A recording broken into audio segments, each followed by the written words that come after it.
कच्चा है जो विश्व संस्कृति की जो जननी है आदिवासी की संस्कृति और उस संस्कृति को संरक्षण करने के लिए भारत के संविधान के कर्तव्य मूल कर्तव्य में है।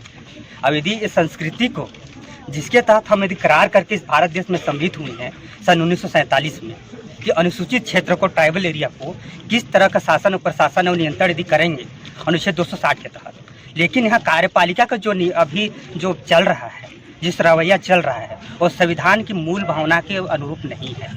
मैं चाहूँगा 19(6) के तहत यहाँ एग्जेक्टिंग विधि है तो विधायन विधि को वहाँ लेस करना पड़ेगा, कमज़ोर करना पड़ेगा।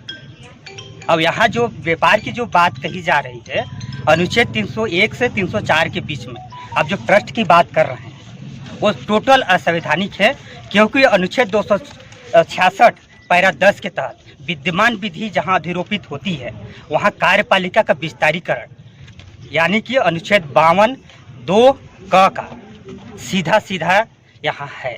तो मैं चाहूँगा कि भारतीय संविधान का पालन हो और यहाँ जो ट्राइबल एरिया है, जो अनुसूचित क्षेत्र में कार्यपालिका विस्तारीकरण अनुसूचित जनजातियों पर ही है। यदि उसकी हित, उसकी 3 चीज़ महत्वपूर्ण है। पहला है भूमि की मालिकाना हक, दूसरा है इस स्वशासन, स्थानीय स्वशासन उनको बनाए रखना है, और चौथा है हमारी संस्कृति। यदि भारत का संविधान ये तीनों चीज़ का यदि पालन करती है तो हम भारतीय संविधान का सम्मान करते हैं। और भारतीय संविधान का हम लोग इसलिए सम्मान करते हैं क्योंकि हम कुटुंब कबीलाओं में रहने वाले लोग हैं। हम किसी को आज तक मार के नहीं भगाए। सदियों से इस देश में अनेक विविधताओं के संस्कृति आए, अनेक लोग आए, अनेक विदेशी आक्रमणकारियों भी आए, उनको भी हम गले लगा के रह रहे हैं। कभी भी आदिवासियों ने किसी को भगाया नहीं आज तक। उसको हम जल दिए, जंगल दिए, जमीन दिए। अब आज यदि हमारे संस्कृतियों के साथ यदि लोग खेलना शुरू करेंगे तो हम 1947 में इस क्षेत्र में भारत के टोटल जमीन 65% जमीन आदिवासियों के था। अब आज भी जितना खनिज है वो ट्राइबल एरिया में ही है। और ट्राइबलों के साथ जो करार किया गया है, जो भारत के संविधान में जो करार किया गया हमारे साथ 7A 7B स्वतंत्रता अधिनियम 1947, इंडिपेंडेंट एक्ट भारत शासन अधिनियम 1935 की 91-92 के तहत, वह जो चीज़ें हैं एजुकेटेड जो पावर है आप लोगों का, उसको मैं चाहूँगा कि बखूबी संवैधानिक रूप से पालन करें। और हमका जो अधिकार है 244(1) का, उसका पूर्ण रूप से पालन किया जाए।